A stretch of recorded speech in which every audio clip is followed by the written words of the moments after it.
Assalamualaikum warahmatullahi wabarakatuh. Salam sejahtera untuk kita semua. Om Swastiastu, Namo Buddhaya, salam kebajikan, Sampurasun. Rahayu Sagung Dumadi.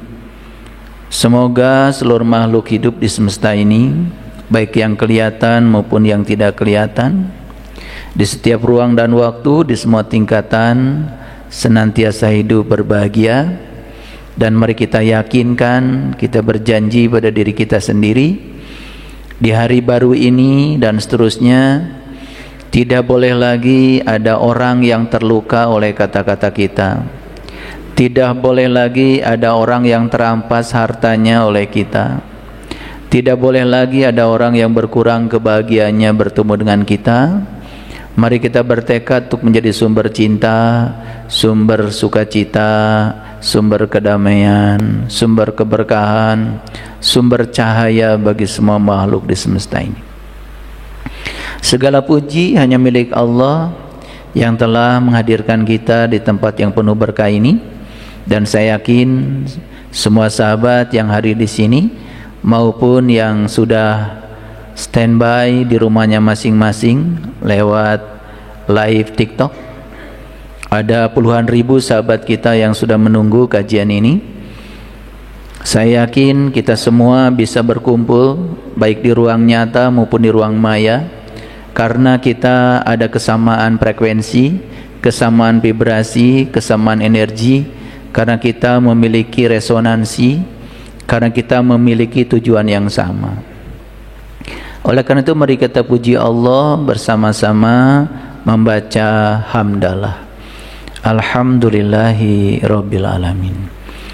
Mari kita fokuskan kesadaran kita pada energi tunggal yang meliputi semesta raya dan meliputi diri-diri kita semuanya.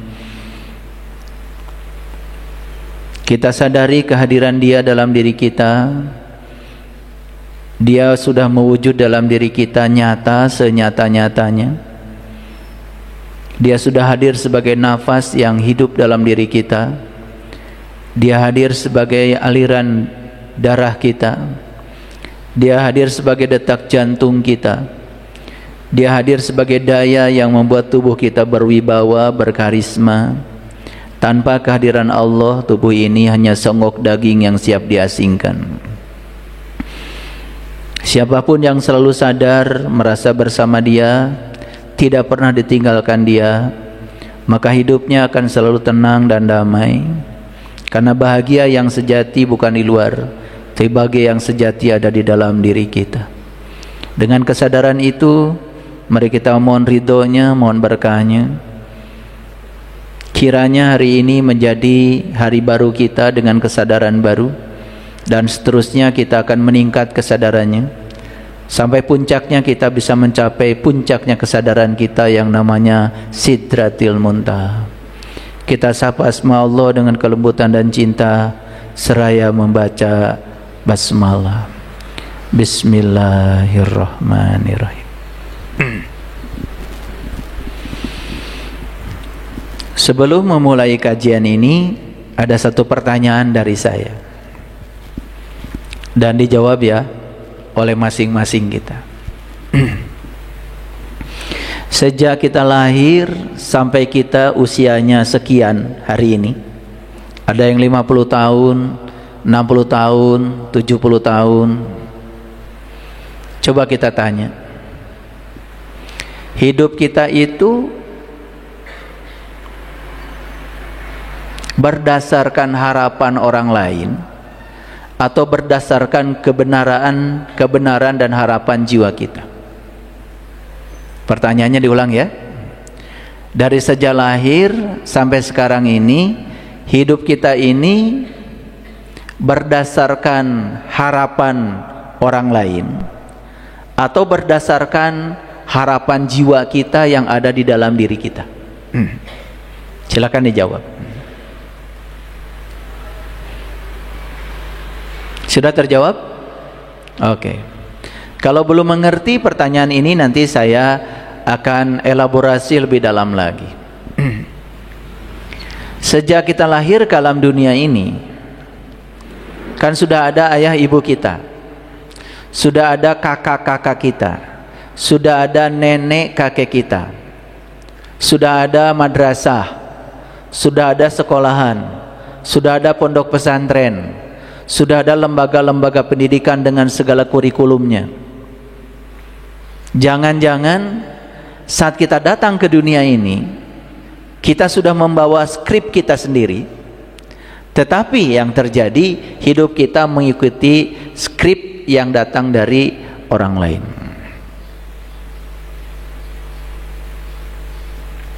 Kita tuh datang ke dunia ini sudah membawa data sendiri, tapi begitu kita datang ke dunia ini, malah kita lupa mengurusi data yang dibawa oleh kita. Karena di sekitar kita sudah ada skenario yang disiapkan oleh lingkungan untuk menjadikan diri kita sebagai mereka. Oleh karena itu sekarang ditanya ulang lagi, apakah hidup kita itu dari sejak kecil sampai sekarang berdasarkan harapan-harapan orang lain, atau sungguh-sungguh berdasarkan kebenaran dan harapan yang dibawa oleh diri kita sendiri? Sudah terjawab? Oke. Kalau kita hidupnya hanya memenuhi harapan-harapan orang lain dan membiarkan diri kita menjadi orang lain, menjadi harapan ibu kita, harapan ayah kita, harapan kurikulum sekolah kita, berarti kita hari ini sudah menjadi manusia palsu. Tapi kalau hidup kita sudah berdasarkan kebenaran yang dibawa dari diri kita, kita hidup berdasarkan panggilan jiwa kita, sesuai dengan kebebasan kita, sesuai dengan harapan kita, setidak-tidaknya kita bisa mengklaim kalau kita sudah jadi manusia asli. Jadi pertanyaannya, apakah saya asli atau saya palsu? Itulah kajian kita hari ini. Oleh karena itu kajiannya sederhana ya. Terlahir asli tetapi mati sebagai fotokopi. Tahu nggak fotokopi? Fotokopi itu nggak asli walaupun kelihatan sama. Fotokopi itu tidak asli walaupun kelihatan serupa. Bahkan fotokopi itu tidak berharga sama sekali. Ijazah yang asli, disimpan di tempat yang rapi. Fotokopinya taruh di mana aja nggak apa-apa, karena fotokopinya tidak ada nilainya, tidak ada harganya. Semua yang fotokopi sudah kehilangan nilai.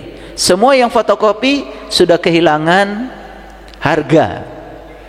Tapi yang asli, apapun itu masih punya nilai.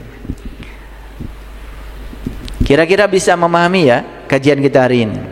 Jadi hari ini kita akan masuk ke dalam diri kita, kita akan refleksi. Kita nanti selesai kajian ini akan menemukan apakah saya asli atau fotokopi. Nah, kalau kita sudah menemukan diri kita ternyata bukan lagi yang asli, malah kita menemukan diri kita itu salinannya, fotokopi, berarti ada tugas kita yang sangat berat untuk mengembalikan diri kita menjadi diri yang asli. Karena kalau kita mati dalam keadaan sebagai fotokopi, sudah dipastikan ya, matinya tidak akan bisa kembali. Walaupun sekampung orang bilang inna lillahi wa inna ilaihi rajiun, gak ada efeknya. Karena kata-kata itu selama ini dipahami oleh kebanyakan orang seolah-olah itu adalah doa, karena bahasa Arab. Kan asal Arab kan disebutnya doa aja. Ada orang meninggal langsung otomatis inna lillahi wa inna ilaihi rajiun. Sementara kita tidak pernah tahu asal muasal kata itu dari mana. Padahal jelas ya di Quran, apabila kepadamu datang musibah, ucapkan innalillahi wa inna ilaihi rojiun. Kalau datang musibah. Emang kematian musibah? Bukankah kematian itu adalah pembebasan? Ya, bukankah kematian itu adalah dibukanya portal agar kita kembali ke alam asal kita?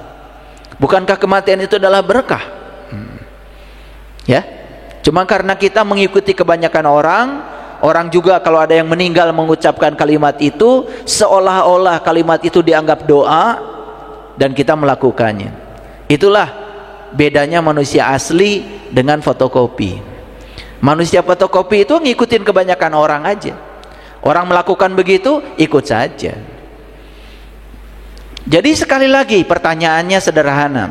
Apakah kita hidup berdasarkan kebenaran yang dibawa dari diri kita, atau hidup lebih banyak mengikuti harapan-harapan lingkungan? Sudah mulai terjawab? Untuk tampil beda saja sulit. Karena lingkungan menuntut kita seperti itu, kita ikut saja. Baju kita ikut lingkungan, ibadah kita ikut lingkungan, ritual kita ikut lingkungan. Walaupun tidak jelas asal usulnya dari mana, yang penting ikut saja, cari aman. Itulah bedanya manusia asli dengan manusia fotokopi. Sudah mulai terjawab? Oke.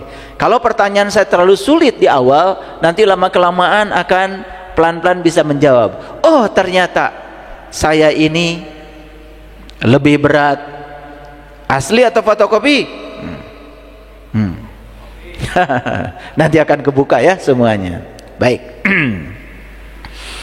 Tapi judul ini udah bisa dipahami ya, kira-kira arahnya kemana ya? Oke, baik. Apa sih pengertian asli?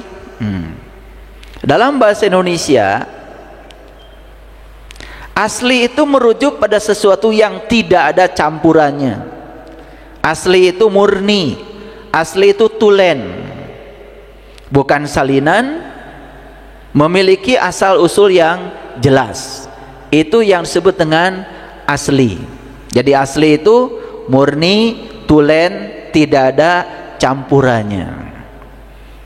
Ya, emas kan ada yang asli, ada yang imitasi.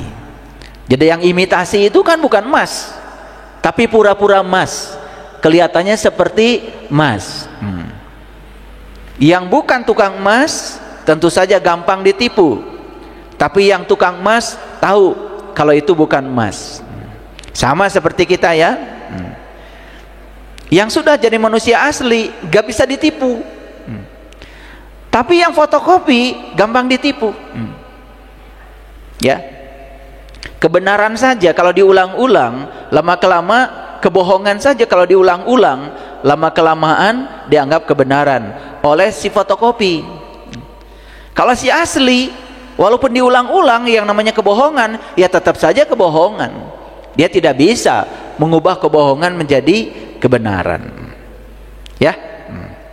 Dalam konteks lain, asli dapat juga berarti sesuatu yang tidak dipalsukan atau sesuatu yang benar-benar nyata. Ya, itu asli. Paham ya sampai sini ya? Oke. Jadi sudah tahu ya bedanya. Yang asli itu memiliki nilai, yang palsu itu tidak bernilai.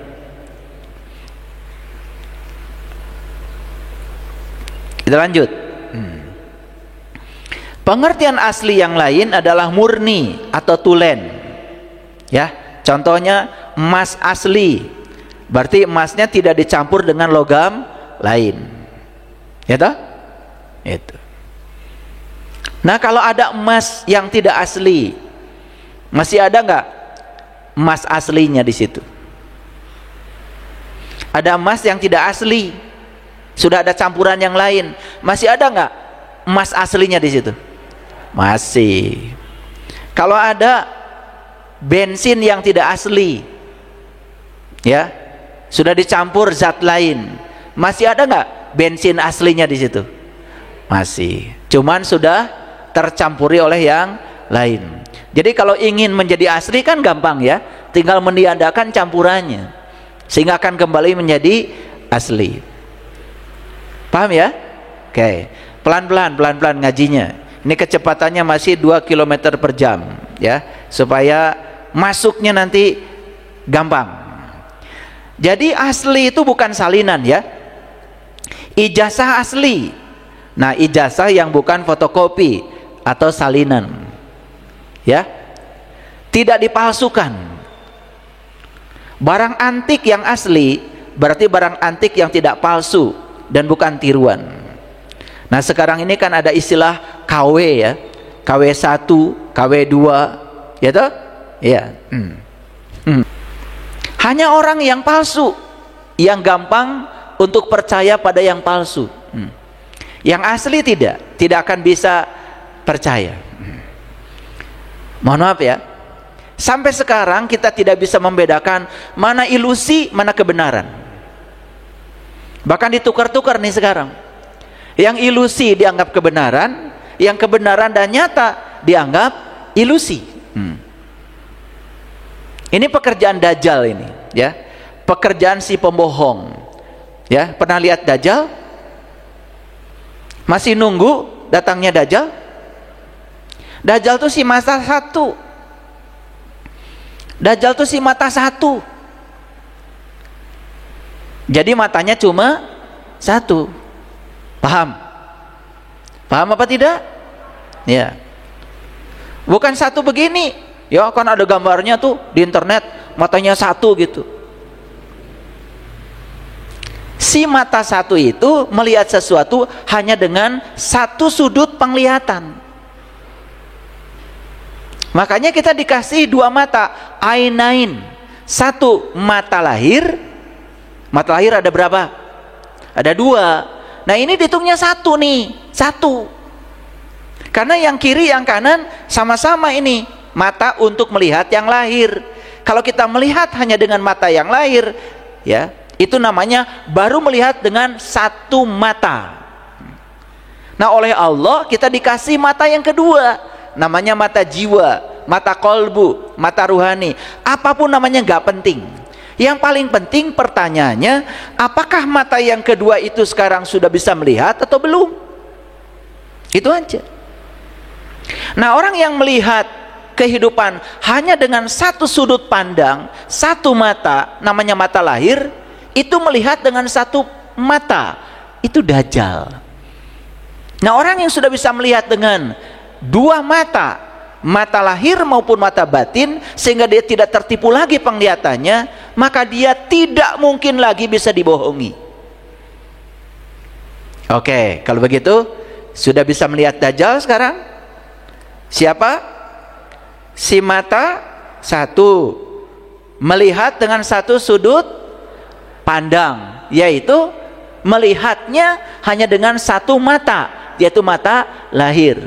Jadi yang belum terbuka mata batinnya, mata kolbunya, mata ruhaninya, hanya melihat sesuatu dari luarnya saja, itulah Dajjal.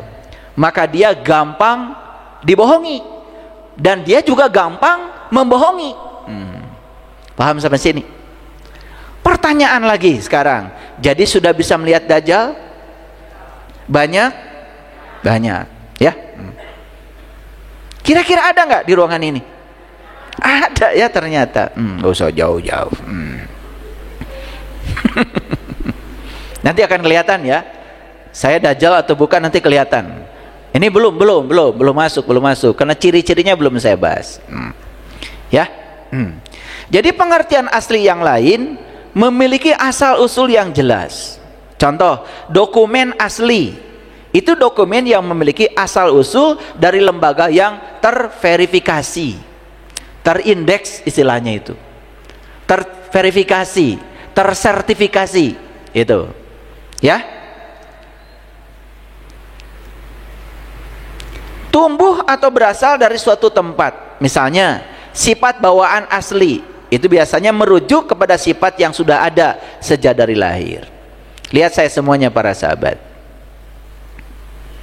Waktu kita dilahirkan oleh ibu bapak, ingat ya, itu namanya kelahiran yang pertama.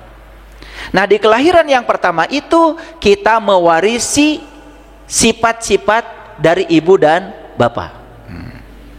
Perhatikan ya, tubuh kita yang dilahirkan gak akan jauh mirip ayah atau mirip ibu. Berarti sifat yang ada pada diri kita secara fisik tidak akan jauh dari ayah dan ibu. Yang kedua, secara mental, semua anak yang dilahirkan dari ayah ibu yang ini ya pasti akan mewarisi mentalitas dari ayah ibu yang ini, bukan dari yang lain. Oleh karena itu maka ya, kelahiran yang pertama itu lebih banyak kita mewarisi kodrat fisik, kodrat dari ayah dan ibu. Makanya jangan marah ya kalau anak gak sabaran, lihat diri kamu. Ya, kalau anak ya nakal seperti ya penilaianmu, itu kan tidak akan jauh dari dirimu. Ya, sebetulnya anak itu hanya cerminan dari dirimu sendiri. Jadi jangan menolak ya ketika anaknya sifatnya begini begitu, lihat sifatmu. Karena semua yang ada pada anak itu adalah perpaduan dari sifat ayah ibunya yang melahirkan. Gak mungkin jauh dari situ, gak mungkin. Makanya ingin dapat anak yang berkualitas, ya ibu bapaknya harus berkualitas dulu. Tidak mungkin tiba-tiba jiwa yang berkualitas masuk pada ayah ibu yang tidak berkualitas, gak mungkin. Makanya ya, pernikahan itu lembaga suci yang harus dihormati ya. Tetapi banyak yang menyepelekan itu, lalu menghasilkan keturunan ya tidak seperti yang diharapkan. Nah, oleh karena itu maka setiap manusia kalau ingin menjadi manusia yang asli, maka dia harus mengalami kelahiran yang kedua. Makanya dalam tradisi leluhur kita di Nusantara ada Eka Jati, ada Dewi Jati. Dalam tradisi Arab disebutnya maulid. Jadi maulid itu dipahami oleh orang Islam kebanyakan itu adalah hari kelahirannya Nabi Muhammad. Dan kita peringati terus menerus. Ya, Nabi Muhammad sudah mengalami kelahiran yang kedua sehingga beliau mencapai pencerahan. Nah, kita kapan mau mengikuti beliau agar kita juga bisa maulid, mengalami kelahiran yang kedua? Makanya maulid itu kan Rabiul Awal, 12 Rabiul Awal. Apakah saat Nabi Muhammad lahir saat itu sudah ada kalender Hijriah? Jawab dong. Kalender Hijriah itu baru ada setelah beliau hijrah. Umur beliau saat itu sekitar 40-45 tahun. Tidak ada yang tahu yang pastinya berapa. Tapi saat beliau lahir belum ada kalender Hijriah. Kenapa orang tahu sekarang kalau beliau lahir 12 Rabiul Awal? Angka 12 itu angka keramat di Quran. Nabi Musa memukul batu, terpancar 12 mata air.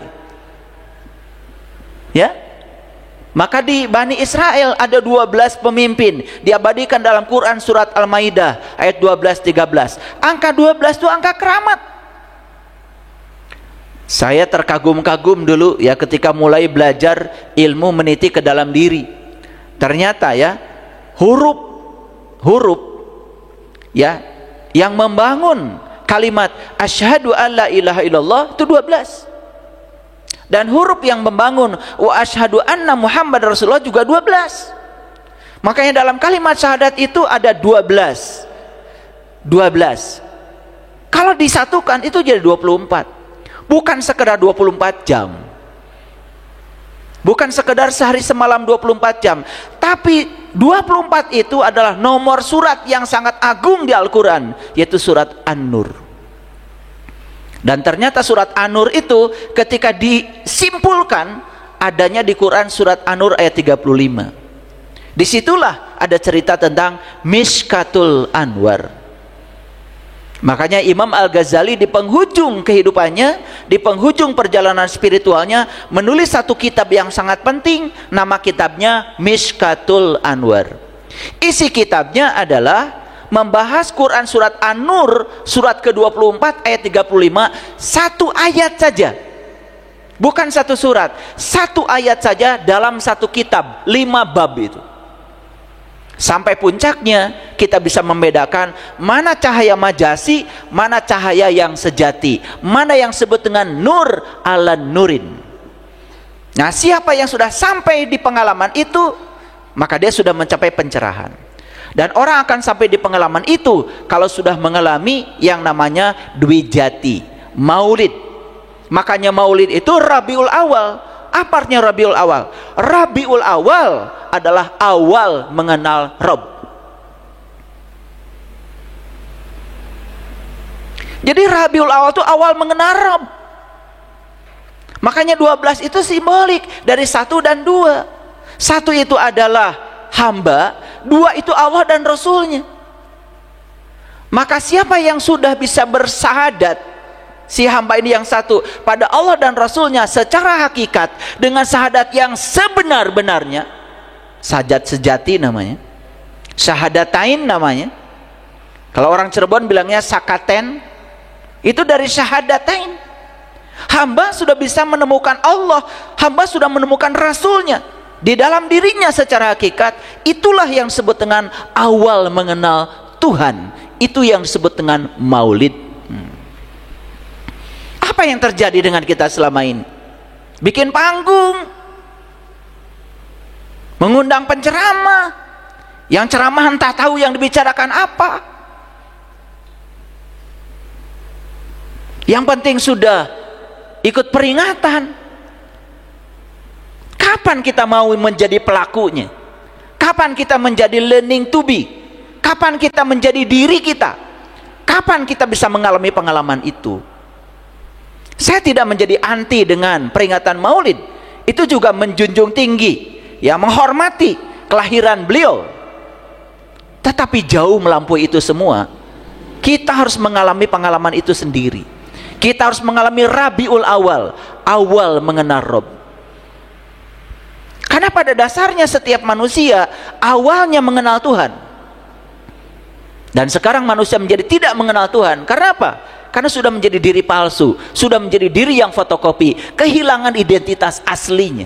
Dan kalau kita mati dalam keadaan tidak kembali pada identitas asli kita sebagai manusia asli, saya jamin matinya tidak akan kembali. Nanti kita buktikan ayat-ayatnya. Kira-kira mengerti sampai di sini? Prolognya udah mulai masuk? Oke, ya, pelan-pelan ya, pelan-pelan. Baik, kita masuk sekarang lebih dalam.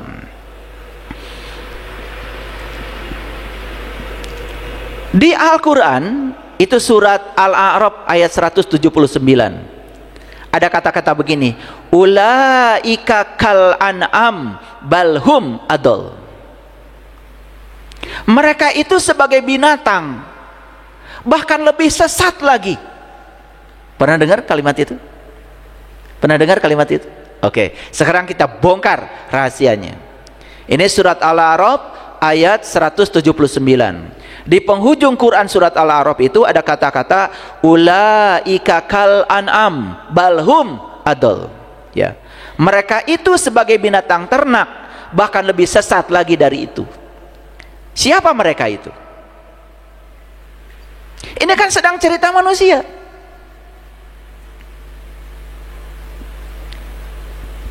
Wujudnya manusia seperti manusia, tetapi hakikatnya dalam pandangan Allah dia bukan manusia. Ulaika kal an'am, dia itu laksana binatang ternak, balhum adol, bahkan lebih sesat dari itu. Saya pernah mengalami satu pengalaman ketika saya sedang berada di Masjidil Haram. Tapi boleh percaya boleh tidak, karena ini pengalaman pribadi. Karena perjalanan meniti ke dalam diri itu sangat pribadi, sangat pribadi. Oleh karena itu tidak boleh ada orang lain yang menjustifikasi, tidak boleh ada orang yang menghukumi perjalanan spiritual setiap orang, sangat pribadi. Makanya kenapa Allah mengatakan di dalam Al-Quran, hanya Allah yang berhak mengatakan ini sesat, ini tidak sesat. Hanya Allah. Tidak ada satu lembaga pun di dunia ini yang diberi izin untuk itu. Karena perjalanan spiritual sangat pribadi. Inna rabbaka huwa a'lamu biman dhalla an sabilihi. Sesungguhnya hanya Tuhanmu yang tahu siapa yang tersesat di jalannya dan siapa yang dapat petunjuk. Manusia yang lain selain itu tidak ada yang tahu. Oleh karena itu kalau ada manusia yang berani mengatakan sesat tidak sesat, sesat tidak sesat, menghukumi manusia yang lain, dia sudah mengambil haknya Tuhan. Bohong kalau dia bilang petunjuknya Al-Quran. Bohong itu. Makanya belajar agama itu jangan mudah tertipu. Agama itu akal loh. Dan belajar agama itu harus menggunakan akal. Ulangi. Ulaika kal an'am balhum adol. Mereka itu laksana binatang ternak, bahkan lebih sesat lagi. Ulaika humul ghafilun. Mereka itu adalah orang-orang yang lupa. Ghafilun itu lupa. Lupa pada apa? Lupa pada dirinya yang asli, karena dia sudah dibungkus oleh kepalsuan. Bapak Ibu, kalau sekarang Bapak Ibu sadar saja, oh ternyata saya ini palsu, saya hidup lebih banyak di jalan orang daripada di jalan pribadi saya, lebih banyak hidup cari aman biar bersama dengan orang, dan saya takut berbeda dengan orang lain, tidak mau tampil beda. Walaupun itu benar, berarti kita sudah jadi manusia palsu, manusia fotokopi. Tapi sadar bahwa saya adalah fotokopi, bagus. Itu namanya awal kebangkitan spiritual. Karena dari situ kita akan bisa membongkar semua ilusi-ilusi yang telah mengendalikan kehidupan kita. Kita bisa membongkar semua topeng-topeng yang membungkus diri kita.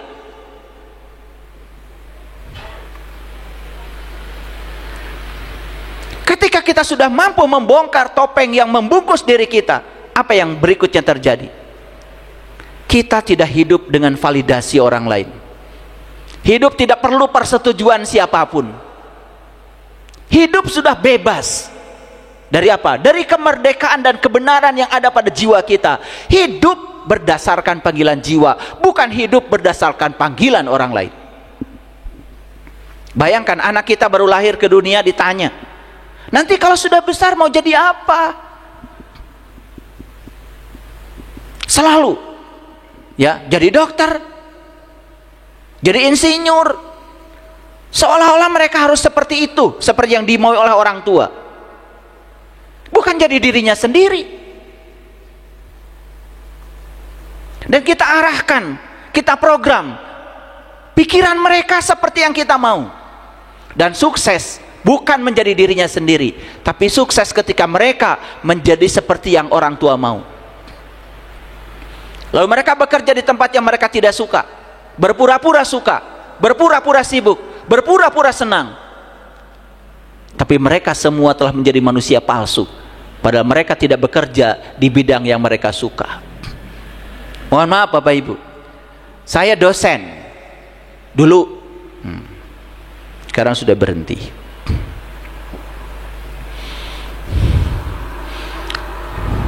Dan pasti kalau saya mau ngajar, saya tanya kepada mahasiswa, kenapa Anda mengambil jurusan ini?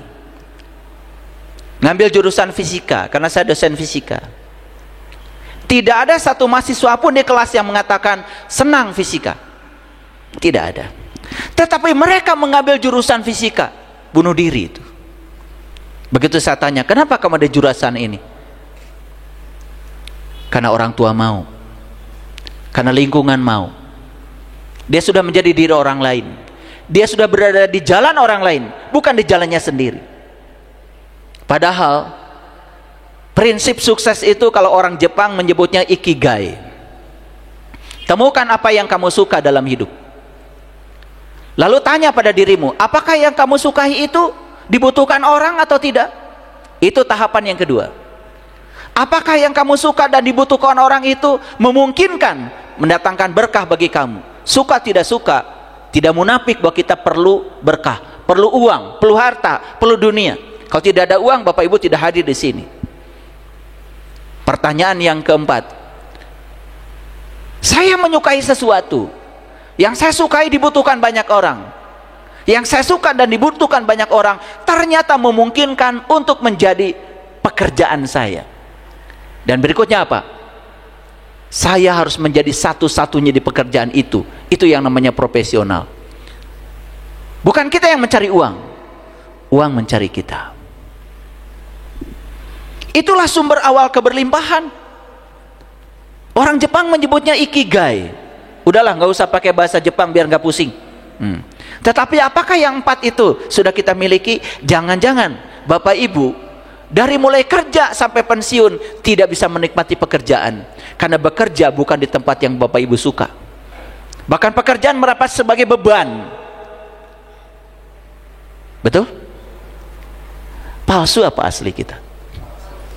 Kalau tadi di awal pertemuan belum bisa menjawab, sekarang lebih cepat lagi menjawabnya. Oh, ternyata saya palsu. Ternyata saya tidak di jalan saya. Ternyata saya ada di jalan orang lain yang diinginkan oleh lingkungan. Jujur Bapak Ibu, Bapak Ibu agamanya apa? Oh, Islam ya, Islam. Oke. Sholat ya? Sholat ya? Sholat. Saya mau nanya, Bapak Ibu sholat karena digerakkan oleh kesadaran ingin sholat, atau malu kalau tidak sholat? Jujur.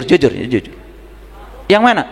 Malu kalau tidak sholat, takut disebut kafir, takut disebut bukan muslim, begitu? Berarti Bapak Ibu palsu. Yang asli itu digerakkan oleh dirinya dari dalam. Dia sholat karena tahu siapa yang disembahnya, apa yang harus diingatnya. Gerakan-gerakan sholat juga dia tahu maknanya, tahu manfaatnya buat dirinya, baik secara medis maupun secara spiritual. Dia sholat karena ada kesadaran untuk melakukannya dari dalam, bukan karena tuntutan orang lain, bukan karena justifikasi orang lain. Kalau kita sholat karena takut divalidasi orang lain, saya tidak soleh, kita sudah jadi diri palsu. Mau sampai kapan kita melakukan segala sesuatu dikendalikan oleh tekanan-tekanan dari luar? Saya mau jujur, mau tanya, Bapak Ibu melakukan apa-apa dalam kehidupan sehari-hari, apakah berdasarkan kesadaran dari dalam atau tekanan dari luar, tekanan dari lingkungan, harus begini, harus begitu? Jujur berdasarkan mana? Berani tampil beda kan itu benar? Sampai sekarang belum berani, takut dibilang ini, dibilang itu oleh orang lain. Berarti kita tidak asli, kita palsu. Berdasarkan kajian saya ini, nanti kita akan tahu berapa persen yang palsu di semesta ini. Dan bumi sekarang ini tidak membutuhkan manusia palsu. Bumi sedang menunggu kelahiran manusia-manusia yang asli. Oke, sekarang saya lanjutkan dulu. Jadi ada manusia, kata Allah, itu seperti manusia, padahal bukan. Ulaika kal an'am, mereka ini seperti binatang, balhum adol, bahkan lebih hina dari binatang. Kenapa lebih hina? Kita kan sering mengatakan seolah-olah kita ini lebih mulia dari mereka. Betul nggak? Jangan dengan binatang deh, bandingkan kita dengan pohon saja. Lihat itu pohon pisang. Pernah lihat pohon pisang? Oke. Dari kecil dia tumbuh sampai besar. Setelah besar dia mengeluarkan jantung.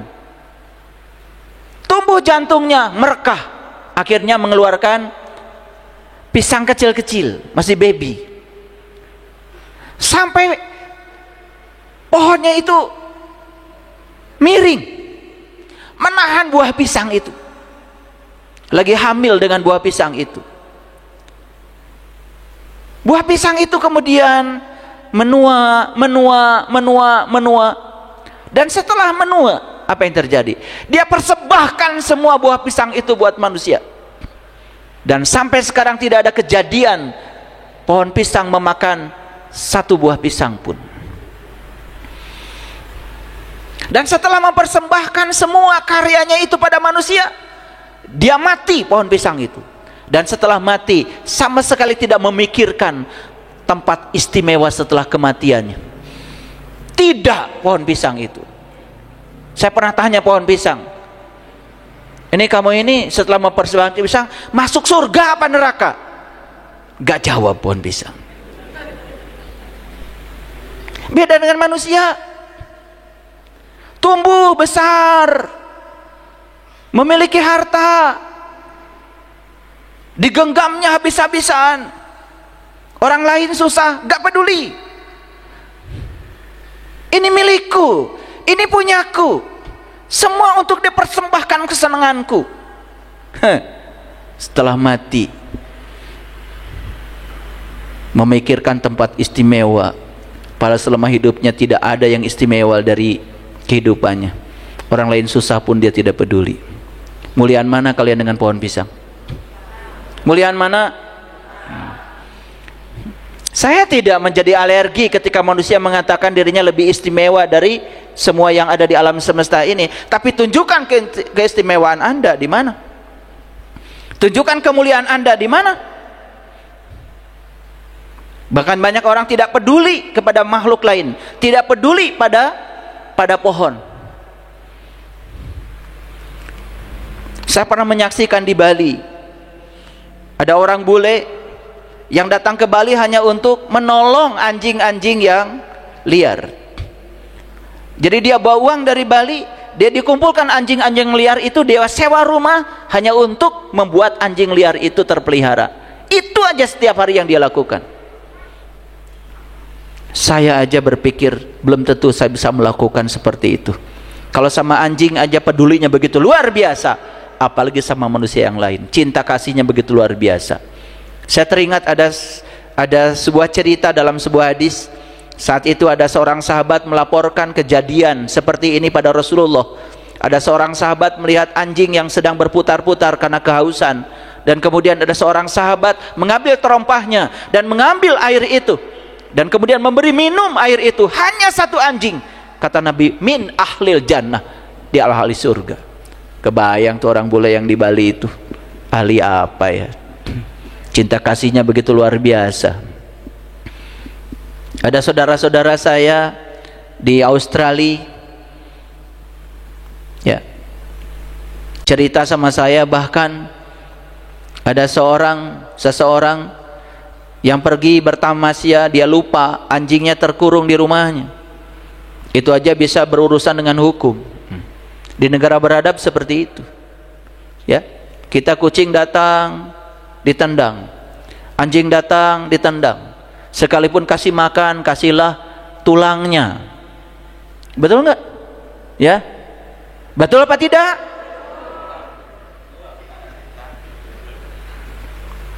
Yang susah-susahnya, kalau ikan sudah diambil dagingnya, tinggal rangkanya, kasih kucing.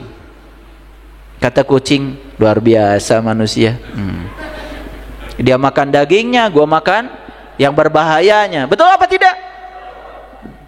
Tapi kita menganggap seolah-olah dengan perilaku gitu sudah peduli. Di mana letak cinta kasih kita? Oke, kita teruskan dulu. Makanya di ayat ini yang pertama Allah mengatakan, walaqad dara'na li jahannam katsiran minal jinni wal ins. Dan sesungguhnya jahanam itu kebanyakan dari jin dan manusia. Apa itu jahanam? Jahanam itu frekuensi rendah. Jahanam itu getaran rendah. Jahanam itu kesadaran rendah. Lihat orang yang di kesadaran rendah, hidupnya penuh dengan penderitaan. Masalah sedikit aja jadi besar. Yang tidak perlu dimasalahkan pun menjadi marah. Jahanam itu gambaran dalam Al-Quran tentang tempat yang frekuensinya rendah, tempat yang berkesadaran rendah. Makanya bagi orang yang kesadaran rendah, apapun menjadi masalah, apapun menjadi penderitaan. Beda dengan orang yang sudah selesai dengan dirinya sendiri. Beda dengan manusia yang sudah asli. Dia sudah tidak menggunakan ilusi. Dia tidak menggunakan bungkusan-bungkusan ilusi. Dia sudah lepas topengnya. Dia tidak perlu validasi dari orang lain. Orang lain setuju, orang lain tidak setuju, dia tetap aja menjadi dirinya sendiri. Dia tidak menjadi terbang dengan pujian, dia tidak menjadi tumbang dengan celaan. Gak peduli itu semua, karena dia sudah jadi dirinya sendiri. Hidup dikendalikan oleh panggilan jiwa, bukan oleh panggilan lingkungan dan orang lain.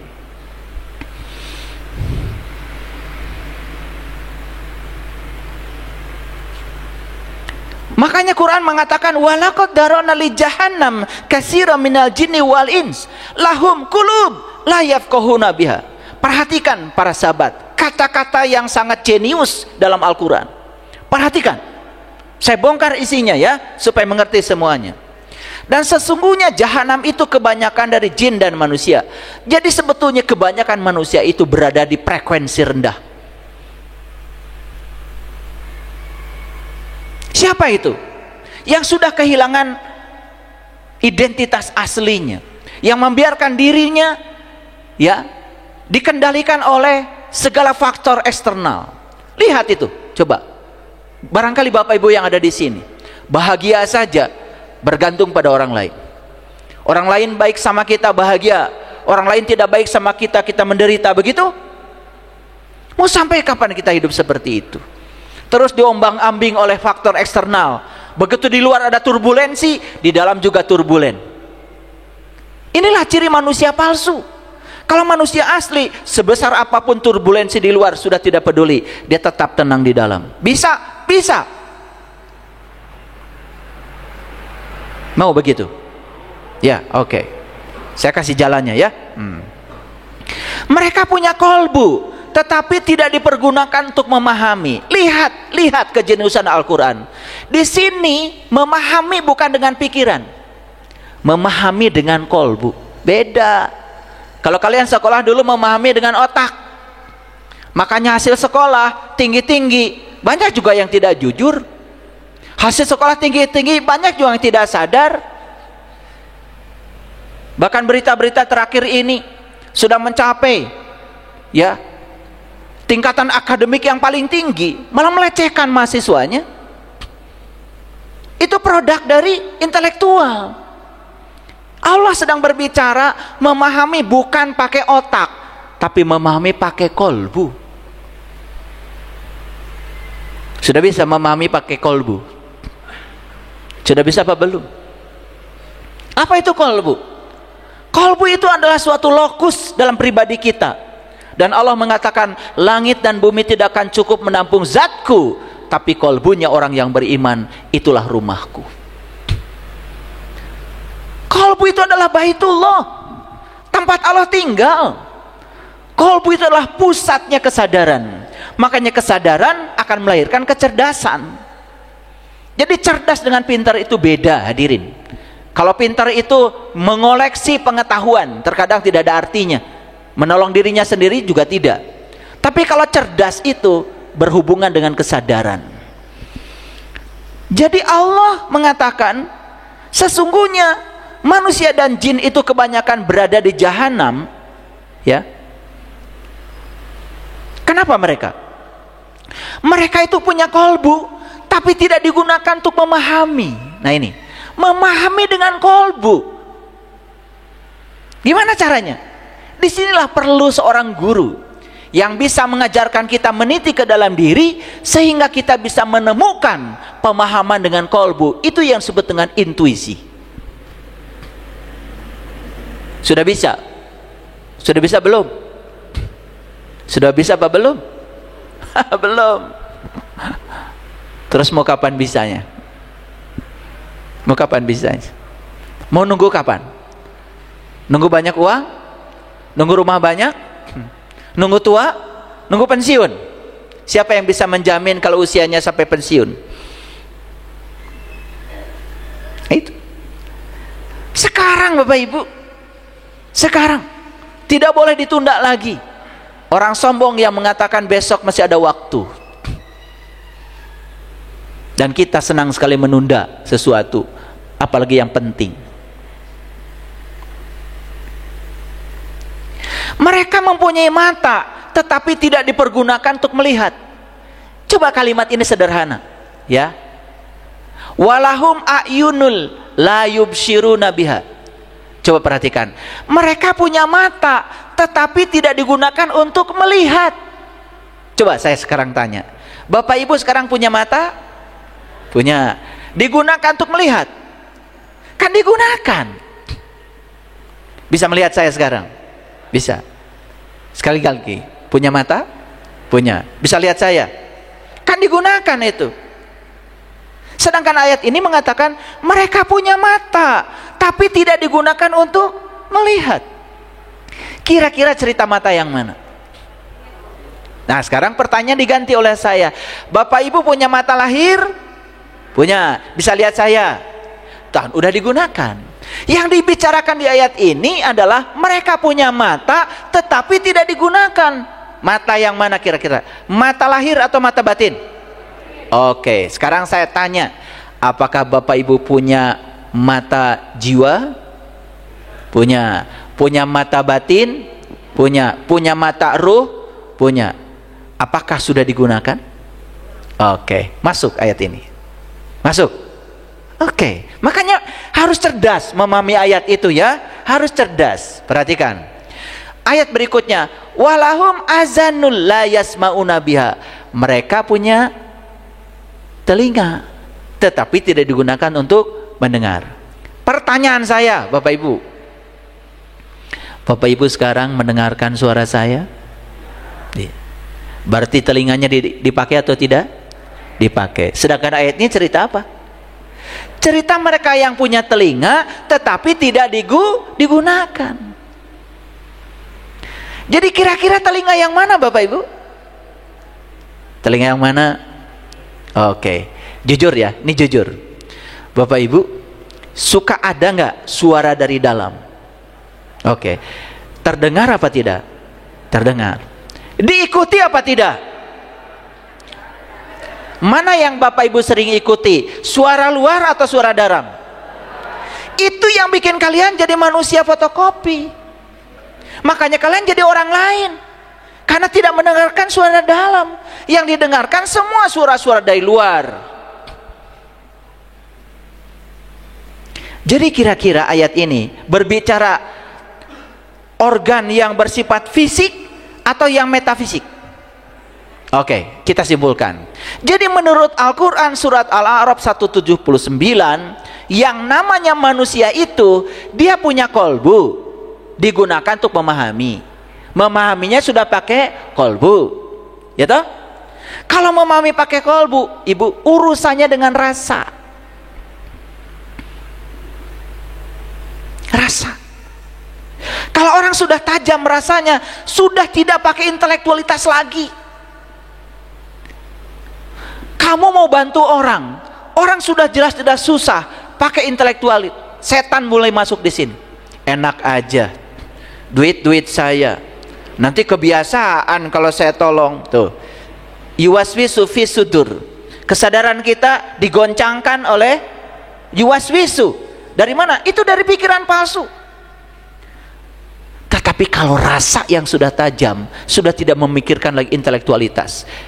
Begitu tahu orang perlu dibantu, bantu. Lampaui semua intelektualitas, lampaui semua logika. Itulah namanya memahami dengan kolbu. Sudah begitu belum? Bapak Ibu memahami Al-Quran dengan kolbu atau dengan pikiran? Silahkan pahami Quran dengan pikiran, gak akan sampai. Semua ayat-ayat mutasabihat gak akan ngerti. Karena apa? Di Quran jelas sekali, tidak ada yang bisa mengerti ayat mutasabihat kecuali orang yang diberi ilmu pengetahuan. Siapa itu? Mereka yang sudah bisa memahami dengan kolbu, yang kolbunya sudah terang benderang, yang kolbunya sudah terbuka. Karena Quran bukan bahasa Arab, Quran itu bahasa Arab, Quran itu bahasa Tuhan. Karena Quran bahasa Tuhan, harus dekat-dekat dengan yang memilikinya. Yuk kita simpulkan sekarang. Apakah kita punya kolbu? Punya. Apakah kita sudah memahami dengan kolbu? Oke. Apakah kita punya penglihatan kolbu? Punya. Apakah kita sudah melihat dengan penglihatan kolbu? Oke, gak perlu dijawab, dalam hati aja. Apakah kita punya pendengaran kolbu? Punya. Apakah kita sudah mendengar dengan pendengaran kolbu? Katanya tadi yang lebih banyak didengar yang dari luar, yang ada teriakan, yang ada kemarahan, yang ada emosi, itu yang didengar. Makin sering mendengar yang di luar, makin sayup-sayup yang di dalam nyaris tidak terdengar lagi. Itu yang membuat kita menjadi sangat budak untuk tidak bisa melihat mendengar yang di dalam. Nah, manusia yang punya kolbu tapi tidak digunakan memahami, manusia yang punya kolbu tetapi tidak digunakan untuk melihat, manusia yang punya kolbu tidak digunakan untuk mendengar. Kata Quran, ulaika kal an'am, mereka itu laksana binatang, balhum adol, bahkan lebih adol dari binatang. Terpaksa harus pakai bahasa Garut ini, biar lebih masuk rasanya ya. Jadi adol itu memang bahasa Arab ya. Adol itu sesat. Makanya kalau di Garut ada adol. Makanya dua kata-katanya, semua yang pasti adol. Itu mentah. Makanya yang mentah gak jadi apa-apa. Yang mentah tuh gak enak. Makanya semua yang mentah harus dimatangkan supaya jadi matang adol.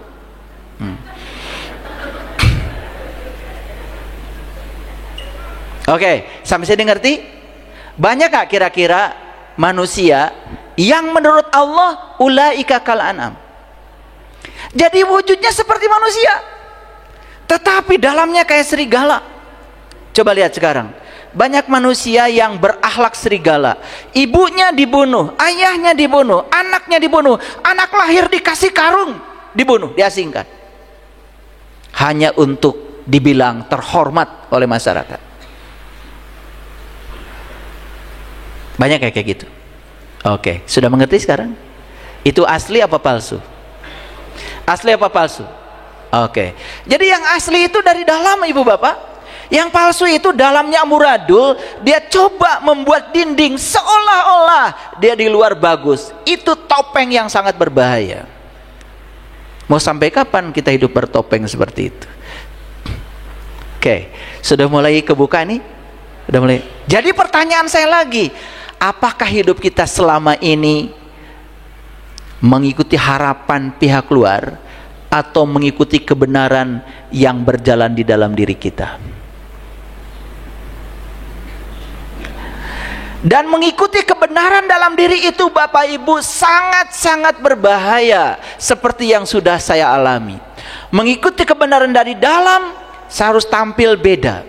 Dan ketika tampil beda di lingkungan orang yang senang sama, maka orang menjadi kaget dengan kehadiran saya. Tetapi jangan takut, kebenaran adalah kebenaran. Walaupun matahari tidak bisa dilihat oleh orang buta,